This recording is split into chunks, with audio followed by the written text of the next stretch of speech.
오늘 말씀 보도록 하겠습니다. 오늘 말씀은 우리 부활하신 주님은 생명입니다 라는 주제의 말씀을 가지고 우리 요한복음 20장 11절로 18절까지 말씀을 우리 보고 우리 말씀을 나누도록 하겠습니다. 우리 11절부터 우리 18절까지 우리 함께 읽도록 하겠습니다. 함께 있습니다. 시작. 마리아는 무덤 밖에 서서 울고 있더니 울면서 구부려 무덤 안을 들여다보니 흰옷 입은 두 천사가 예수의 시체에 누웠던 곳에 하나는 머리편에 하나는 발편에 앉았더라. 천사들이 이르되 여자여 어찌하여 우느냐 이르되 사람들이 내 주님을 옮겨다가 어디 두었는지 내가 알지 못하니이다. 이 말을 하고 뒤로 돌이켜 예수께서 서 계신 것을 보았으나 예수이신 줄을 알지 못하더라. 예수께서 이르시되 여자여 어찌하여 울며 누구를 찾느냐 하시니 마리아는 그가 동산지기인 줄 알고 이르되 주여 당신이 옮겼거든 어디 두었는지 내게 이르소서 그리하면 내가 가져가리이다. 예수께서 마리아야 하시거늘 마리아가 돌이켜 히브리 말로 라보니 하니 이는 선생님이라는 말이라. 예수께서 이르시되 나를 붙들지 말라. 내가 아직 아버지께로 올라가지 아니하였노라. 너는 내 형제들에게 가서 이르되 내가 내 아버지 곧 너희 아버지 내 하나님 곧 너희 하나님께로 올라간다라 하시니 막달라 마리아가 가서 제자들에게 내가 주를 보았다 하고 또 주께서 자기에게 이렇게 말씀하셨다 이르니라. 아멘. 우리 옆에 있는 성도님과 인사하겠습니다. 주님이 부활하셨습니다. 네. 예수님은 부활하셨고 우리를 살리셨습니다. 우리는 또 그것을 기억하며 또 이 부활주의를 맞이해서 부활의 생명 또 부활의 신앙이 무엇인지 또 알고 그 신앙으로 또 우리 한 주간도 우리 평생을 살아가기를 원합니다. 오늘은 우리가 이제 부활 주일로 모든 교회들이 함께 지키고 있습니다. 여러분들 부활이 뭘까요? 부활은 무엇이냐면 바로 우리를 살리신 그 날 그리고 생명이다라고 말할 수가 있는 것입니다. 예수님은요 이 말씀을 예수님이 십자가에 못 박히시기 전에도 말씀을 하셨어요. 나사로가 죽었을 때 그 마르다가 예수님께 예수님 나의 오라비가 죽었습니다 라고 말했을 때 예수님 그렇게 말씀하시죠. 내가 부활이요 생명이다 라고 말씀을 하셨어요. 내가 그것을 믿느냐 라고 말했고 마르다는 그것을 내가 믿습니다 라고 이야기를 했습니다. 그래서 죽은 나사로가 어떻게 됐습니까? 4일 만에 다시 살아난 것을 볼 수가 있습니다. 여러분들 부활은요 다시 한번 우리들에게 생명을 주는 그런 의미입니다. 부활은 우리가 살아갈 수 있는 의미이고 또 부활은 우리가 이 세상 가운데에 놓치지 말아야 될 것들이라는 것을 너무나 잘 알고 있습니다. 예수님이 이런 말씀을 많이 하셨습니다. 여러분들 예수님이 살아생전에 있을 때 만났던 사람들이 참 많이 있습니다. 여러분들 기억하시는 사람들도 있습니다. 여러분 12제자가 있었고요. 그리고 또 어머니가 있었고 또 여러 가지 또 백부장도 있었고 나사로도 있었고 또 수많은 사람들이 있었습니다. 그들 가운데 참 많은 일들이 있었죠. 기억할 수 없고 상상할 수 없었고 또 나타날 수 없었던 그런 일들이 일어났던 순간들이었습니다. 그리고 예수님의 말씀을 들었던 사람들도 많이 있습니다. 특히 12제자가 예수님의 말씀을 많이 들었죠. 많은 사람들에게 이야기하지 못했던 것도 예수님은 제자들에게 말씀하셨죠. 그리고 그들과 함께 성찬식을 나누면서 우리도 이제 함께 성찬식을 좀 이따 나눌 텐데 그때에 무엇을 기억하고 무엇을 너희가 지켜야 된다라는 것들을 말씀해 주셨습니다. 여러분들 이런 말씀을 하셨고 예수님은 부활하신다고 분명히 말씀하셨거든요. 그리고 성경대로 이루어지겠다라고 말씀하셨어요. 그렇다면 이 부활은 뭐냐면 벌써 예수님이 태어나시기 전에 하나님이 천지를 창조하시고 우리가 죄 가운데 빠지게 되었을 때 하나님 그것을 우리들에게 약속하시고 언약하시고 그것을 이루시겠다라고 하셨고 그것이 바로 부활 하신 예수 그리스도를 통해서 이루어진 것을 너무나 잘 알고 있습니다. 근데 여러분들, 우리는 오늘 무슨 날인지 잘 알고 있습니다. 부활주일이라는 걸 너무나 잘 알고 있죠. 특히 계란, 부활하면 계란을 의미합니다. 그래서 많은 교회들이 계란 가지고 주변에 전도도 하고 나눔도 하고 또 오늘 같은 날 또 콘서트도 하고 또 많은 가수들과 함께 또 간증 집회도 하는 것을 볼 수가 있습니다. 너무 기쁘니까요. 근데 여러분들, 오늘은 우리가 무슨 날인지 알고 있지만 그들은 그때 당시에 예수님 시대에 살았던 그 당시의 사람들은 그 날이 오늘이 무슨 날인지를 몰랐습니다. 근데 어떻게 보면 무슨 날인지 모르면 안 되는 거였어요. 예수님 말씀하셨거든요. 죽고 나서 사흘 만에 내가 다시 죽은 자 가운데서 살아나겠다라고 말씀하셨거든요. 자, 그렇다면 그날 예수님을 만나야 될 사람들이 있었습니다. 최소한 예수님의 제자들은 그거를 알고 예수님께 왔어야죠. 예수님 무덤가에 와서 예수님의 부활을 어쩌면 지켜야 됐었을 것입니다. 근데 그 새벽에 아무도 없었다라는 사실입니다. 아무도 없었고 그곳에 누구만 있었느냐? 군병들이 있었죠. 그런데 그 당시에 그 군병들도 그곳에 없는 것을 볼 수 있습니다. 왜냐하면 놀라운 일이 벌어졌기 때문이에요. 갑자기 돌문이 열립니다. 그들은 소스라치게 놀라고 도망갑니다. 그것을 보고해야 되거든요. 근데 거기에는 그래서 아무도 없었어요. 주님을 만나야 됐고 부활하신 주님이 말씀하셨던 그 말씀대로 그곳에 부활하실 텐데 그들은 그곳에 가지 않았습니다. 최소한 11명은 봤어야 됩니다. 가룟 유다야 예수님 팔고 자기가 그 괴로운 나머지 목매달아 죽었기 때문입니다. 최소한 11명은 봤어야 되는데 그렇지 않았죠. 오늘 본문 말씀을 보면 예수님을 만난 자들이 있었습니다. 부활하시는 주님을 만난 자들이 있었는데 그들이 누구였느냐면 바로 막달라 마리아와 여러분 살로메였어요. 여러분 이 막달라 마리아가 누구였습니까? 막달라 마리아는 7 귀신 들린 자였어요. 그리고 그 귀신 들린 자가 그 삶을 살아갈 때 너무나 고통스러운 삶이었습니다. 자기의 의지가 아니었죠. 그런데 누구를 만나요? 주님을 만납니다. 주님을 만나고 나서 그 귀신이 쫓겨나가게 되고 이제는 귀신에 눌려 사는 삶, 자기가 자기의 삶을 살아가게 되었고 그가 새로운 삶을 살아가게 되었고 그리고 그가 이제는 가장 좋아하는 예수님을 쫓아가는 삶이 되었습니다. 예수님이 어디든 가든 그는 쫓아갔을 거예요. 예수님이 무슨 말씀을 하시든 그는 들었을 것입니다. 그랬던 주님이 가장 모욕적인, 죄도 없으신 그 주님이 가장 모욕적인 방법으로 죽임을 당하게 됩니다. 그 사흘이라는 시간 동안에 이 막달라 마리아의 마음은 어땠을까요?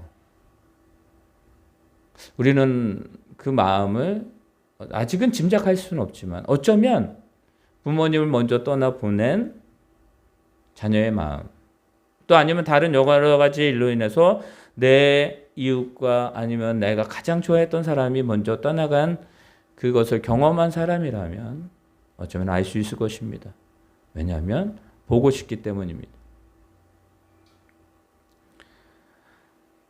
여러분들 그 보고 싶은 분이 자신의 곁에 없는 거예요.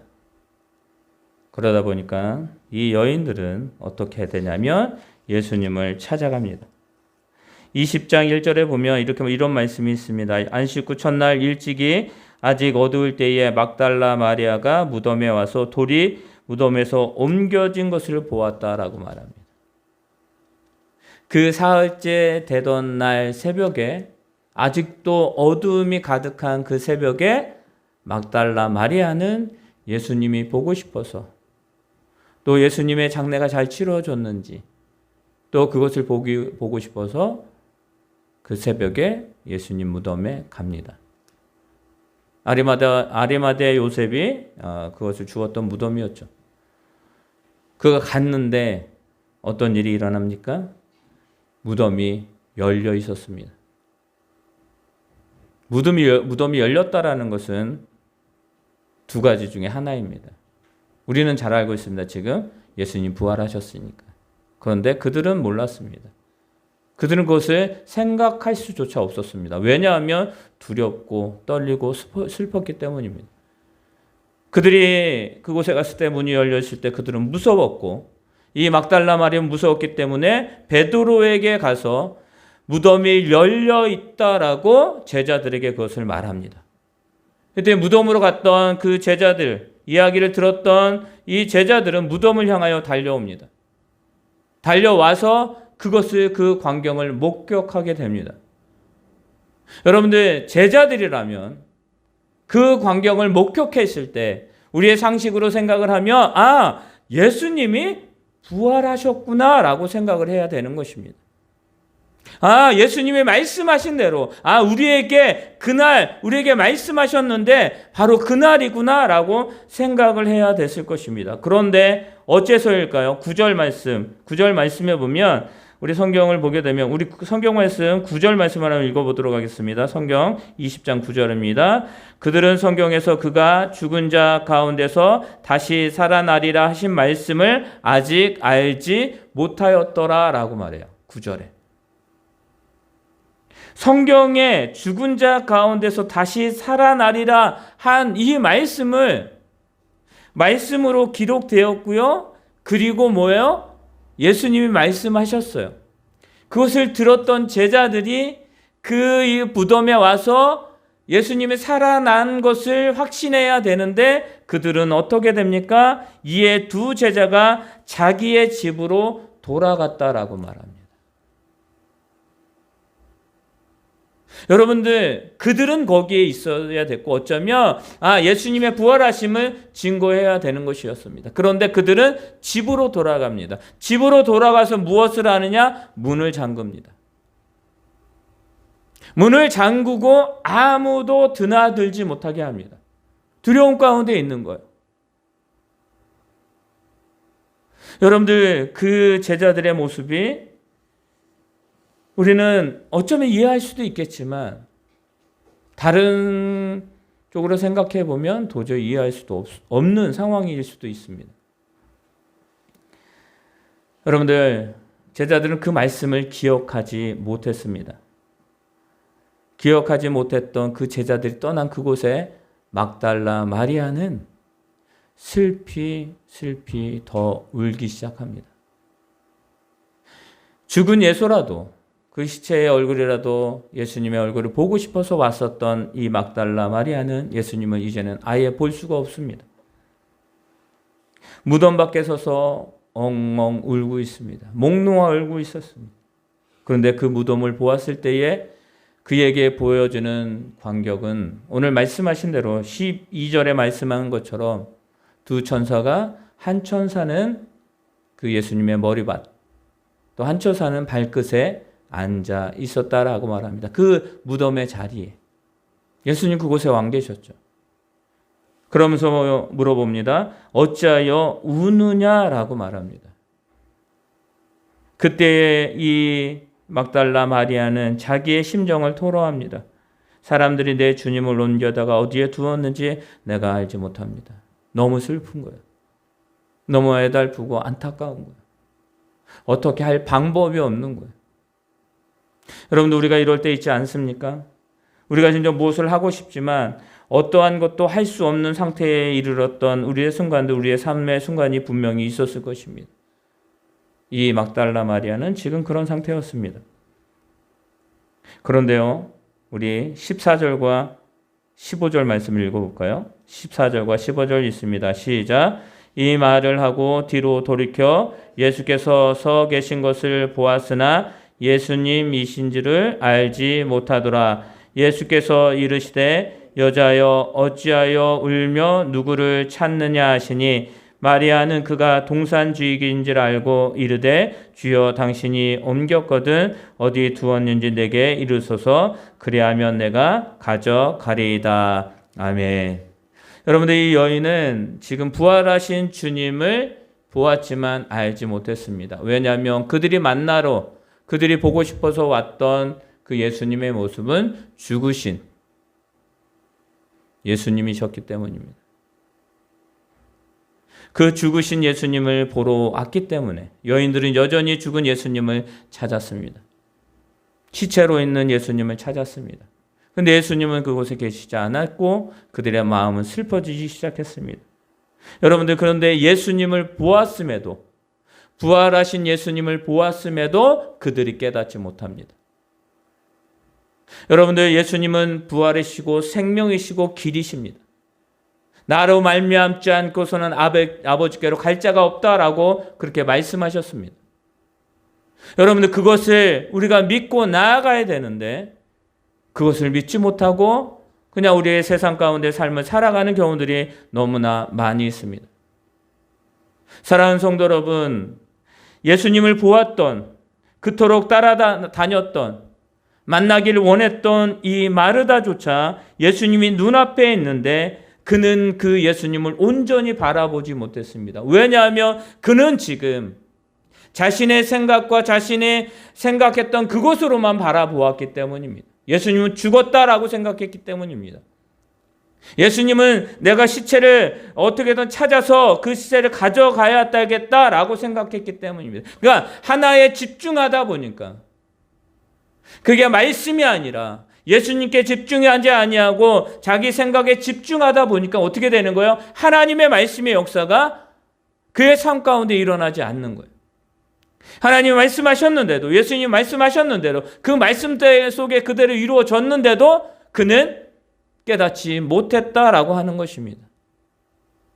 우리가 한 주간의 삶을 살아오면서 우리가 주님의 자녀로 하나님의 뜻 가운데 살아간다라고 하면서도 그 삶을 살아지 못할 때가 분명히 있습니다. 그 이유는 단 한 가지입니다. 뭐예요? 나의 생각에 잡혀서 살았기 때문입니다. 그냥 나의 가치관을 따라 삶을 살았기 때문에 예수 그리스도의 그 말씀의 역사가 내 삶 속에서 일어났는데도 그것을 알아차리지 못하고 지나갈 때가 분명히 있기 때문입니다. 여러분들, 이 마르다가 그렇게 이야기할 때에 이 마르다는요, 예전에 자신을 불렀던, 마리아야라고 불렀던 그 음성을 듣게 됩니다.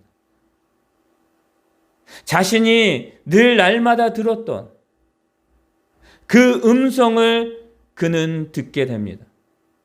그랬을 때에 이 마르다, 무엇입니까? 예수께서 16절에 예수께서 마리아야 하시거늘 라고 말했을 때에 마리아가 놀라 돌이켜 뒤돌아서서 보았는데 예수님이셨다는 거예요. 그리고 그 예수님께 오 랍비요, 오 나의 선생님이요, 오 나의 주여, 당신이 살아 계셨군요, 살아나셨군요 라는 그 고백을 하는 것을 볼 수가 있습니다. 여러분들, 그가 들었던 그 음성, 예수님이 말씀하셨을 때 그 음성을 들었을 때에 이 여인은 그분이 예수님이라는 것을 깨닫게 되는 것입니다. 여러분들, 양은요 목자의 음성을 압니다. 목자는 양의 음성을 아는 것입니다. 여러분들, 우리는 다 양 같아서 그릇 행한다라고 말합니다. 주님 대신에, 목자 대신 주님이 우리를 부르시는데도, 그 음성을 우리에게 들려주는데도 우리가 그 음성에 집중하지 못하고 이 양들은 제 갓길로 갔다라고 말합니다. 그러나 그 음성을 알아챘을 때, 그 음성을 들릴 때에 이 마리아처럼 이 양들도 그 목자의 음성을 들을 때 그 음성을 듣고 따라갈 때에 그들은 푸른 초장으로 가는 것입니다. 우리가 이 세상을 살아가면서 진정으로 하나님의 사랑 가운데 살아가기를 원한다면 그 주님의 음성을 듣는데 우리의 귀를 쫑긋 세워야 되는 것입니다. 주님의 음성은 무엇입니까? 말씀입니다. 늘 우리에게 말씀하시잖아요. 그 말씀 가운데 우리의 귀를 기울여야 되는 것입니다. 그럴 때에 주님이 우리의 이름을 부르시는 그 음성을 우리는 듣게 될 수 있다라는 사실입니다. 여러분들, 이 마리아가 주의 음성을 듣고 너무나 기뻤습니다. 너무나 기뻐서 예수님께 다가갔고 예수님께 경배하고 예수님을 붙잡았습니다. 그때 예수님이 말씀하십니다. 17절에 예수께서 이르시되 나를 붙들지 말라라고 말합니다. 내가 아직 아버지께로 올라가지 못했다. 나를 붙들지 말고 너는 지금 가서 너의 형제들에게, 즉 제자들과 너와 함께한, 우리와 함께했던 그 자들에게 가서 예수님이 살아나셨다, 예수님이 부활하셨다 라고 그것을 전해라 라고 말합니다. 부활하신 주님을 만난 자의 삶은 그 부활하신 주님을 전하는 삶이에요. 여러분들 그 생명을 얻었기 때문에 그 생명을 예수님은 전해라 라고 말합니다. 여러분들 죽은 예수님을 찾아왔던 이 막달라 마리아는 지금 부활하신 주님을 만나게 됨으로 인하여 그의 슬픔과 좌절과 그의 외로움이 다 사라지고 이제는 주의 말씀 가운데에 그 생명을 전하는 자의 삶을 살아가는 그 영광의 자리에 있게 되었다라는 것을 우리는 기억해야 됩니다. 이게 바로 부활주일이에요. 이게 바로 부활의 신앙이라는 것을 우리는 너무나 잘 알고 있습니다. 이제는 아는 것으로 끝나는 것이 아니라 그 주님과 함께 동행하며 살아가는 저와 여러분의 삶이 되시기를 바랍니다. 여러분들, 이제 막달라 마리아가요, 제자들에게 가서 전합니다. 예수님이 부활하셨어. 근데 여러분들, 예수님을 보지 못했던, 예수님을 만나지 못했던, 부활하신 예수님 만나지 못했던 이 제자들은 그 이야기를 들었지만 때론 기쁘기도 했지만 온전한 기쁨을 누릴 수가 없었습니다. 그리고 진정 저가 이야기한 게 맞나? 라는 그 의심 가운데 있었습니다. 의심과 두려움에 있었던 이 제자들에게 예수님이 찾아가십니다. 19절에 이런 말씀이 있습니다. 우리 같은 20장 19절에 이런 말씀이 있습니다. 이날 곧 안식 후 첫날 저녁 때에 제자들이 유대인들을 두려워하여 모인 곳에 문을 닫았더니 예수께서 오사 가운데 서서 이르시되 너희에게 평강이 있을지어다 라고 말씀합니다. 그리고 나서요, 이 말씀을 하시고 손과 옆구리를 보이시니 제자들이 주를 보고 기뻐하더라 라고 말해요. 두려움 가운데 문을 잠가 두었던, 누가 자신들이 해야 할까 봐 잠가 두었던 그 문을 뚫고 예수님이 그들 가운데 서 계십니다. 그 가운데 서 계신 예수님이 무엇을 하십니까? 당신이 부활하신 주님이라는 것을 직접 보여주십니다. 그게 뭐예요? 바로 손과 발, 옆구리에 창자국, 못자국을 보여주십니다. 여러분, 제자들 누굴 보았어요? 부활하신 주님을 보았습니다. 만났습니다. 그러니까 그들에게 뭐예요? 두려움이 아니라 이제는 기쁨이, 절망이 아니라 그들에게 소망이, 주님을 만났을 때에 이제는 그들이 어떠한 삶을 살아가야 될지를 그들은 확신하게 되는 것을 볼 수가 있습니다. 사랑하는 성도 여러분, 우리가 부활하신 주님을 만났습니다. 그럼 이제는 우리가 두려움이 아니라 기쁨으로, 절망이 아니라 소망함으로 이제는 우리에게 주어진 삶이 무엇인지를 깨닫고 더욱더 나아가는 저와 여러분의 삶이 되기를 예수님의 이름으로 축원합니다. 여러분, 그것이 우리들에게 가장 축복된 삶이에요. 여러분들, 예수님은요 부활하셔서요 베드로를 찾아가셨고 엠마오로 가는 두 제자를 찾아가셨고 그들이 다시 예루살렘으로 와서 이들과 함께 했을 때에 예수님이 그들에게 나타나신 거예요. 그때 도마, 여기 그들의 부제가 붙죠. 의심 많은 도마라고. 도마는 그곳에 없었어요. 나중에 왔습니다.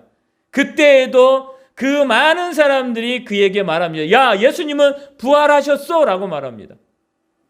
근데 이 의심 많은 도마가 뭐라고 이야기해요? 내가 손과 발에 그 옆구리에 내가 두 손을 넣어보지 않고 내가 직접 체험하지 않고는 믿을 수가 없어 라고 말합니다. 여러분들, 제자들이 이야기하거든요. 야, 예수님 부활하셨어. 우리가 만났어. 그는 기뻐해야 되는데 그는 의심합니다. 예수님이 그곳에 또 나타나시죠. 보지 않고 믿는 믿음이 복되다라고 말씀하시면서 그에게 말해요. 내 손과 발에 만져봐라 라고 말합니다. 주님, 주님이시군요 라고 하는 그 믿음이 바로 또 우리 의심하는 도마의 믿음이 되었습니다. 여러분들, 우리는요 부활하신 주님을 우리의 눈으로 보지 못합니다. 그런데 뭐요? 보지 않고 믿는 믿음이 복되다 하라고. 여러분, 우리는 복된 삶을 살아가는 자들이에요. 여러분들, 우리가 주님을 구주로 영접하고 예수 그리스도로 말미암아 우리가 영원히 산다라는 것을 믿고 이제는 그 삶을 살아가잖아요. 부활의 신앙을 믿고 나아가잖아요. 그 신앙을 가지고 나아가잖아요. 여러분, 세상의 사람들은 말합니다. 야, 예수님이 어디 있어? 신이 어디 있어? 라고 그렇게 우리들에게 이야기하지만 지금 시대가 너무 혼탁해서 이단들이 너무 설쳐서 기존의 교회들까지 욕을 먹습니다. 우리 셋째 있잖아요. 학교에 있을 때 전도해야지 그랬더니 전도하기가 힘들어요. 왜? 지금 이단들이 너무 설쳐갖고 교회라는 이야기를 하기가 힘들어요. 교회 가자란. 바로 지금 그런, 여러분, 세상은 믿지 않습니다. 우리가 주님을 믿으면 구원받는 것, 새 생명을 얻는 삶을 살아가는 우리는 알지만 그들은 믿지 않아요. 그래도 우리는 전해야 돼요. 전하고 전할 때에 주님이 그들 가운데 찾아가십니다. 그리고 그를 만나주시고 또 그들도 자기가 사랑하는, 또 자기가 진정으로 생명보다 더 사랑하는 자들에게 복음을 전하게 될 것입니다. 이것이 바로 부활이고 이것이 바로 부활의 신앙을 가지고 있는 자들의 삶이라는 것입니다. 오늘 우리 교동문에도 이야기했잖아요. 부활, 죽은 자의 첫 열매 되신 예수 그리스도. 그 다음은 우리예요. 이제는 우리가 예수님이 재림하실 때 우리가 살았다면 그대로 올라가는 것이고, 죽었으면 어떻게 돼요? 나중에 우리가 부활하는 거예요. 이것이 바로 부활의 신앙입니다. 사랑하는 성도 여러분, 그렇기 때문에 우리가 한 주간의 삶을 살아가면서 힘들고 어려우고 또 말씀대로 살아가지 못했어도 우리는 주님께 나아가면 되는 거예요. 언제나 우리를 기다리시는 그 하나님이 계시기 때문입니다. 탕자의 비유를 보면 알 수 있잖아요. 다 가지고 떠났던 그 탕자를 기다리시는 그 아버지. 자기의 자녀가 돌아올 때까지 그는 자녀를 기다립니다. 주님은 우리를 늘 기다리셔요. 오늘도 기다리시고 또 우리 삶 가운데 늘 날마다 잘못된 길 가운데 있는다 할지라도 언제나 부르시는 그 주님, 언제나 우리를 기다리시는 그 주님, 언제나 우리가 함께 하기를 원하시는 그 주님이 우리의 주님 되시기 때문입니다. 말씀을 마치도록 하겠습니다. 부활하신 주님은 우리에게 생명입니다. 이 부활의 주일에 그 신앙을 다시 한번 깨닫고 더욱더 주님과 함께 나아가는 저와 여러분의 삶이 되기를 예수님의 이름으로 축원합니다. 아멘. 하늘에 계신 우리 아버지여, 이름이 거룩히 여김을 받으시오며 나라의 임하옵시오며 뜻이 하늘에서 이루어진 것 같이 땅에서도 이루어지이다.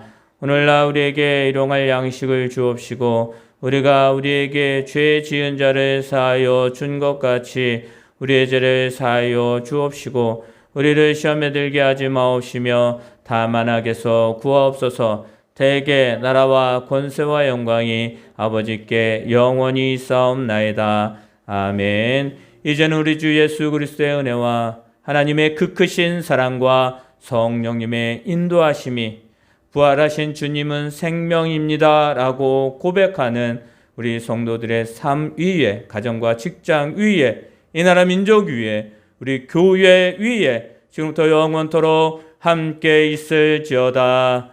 아멘.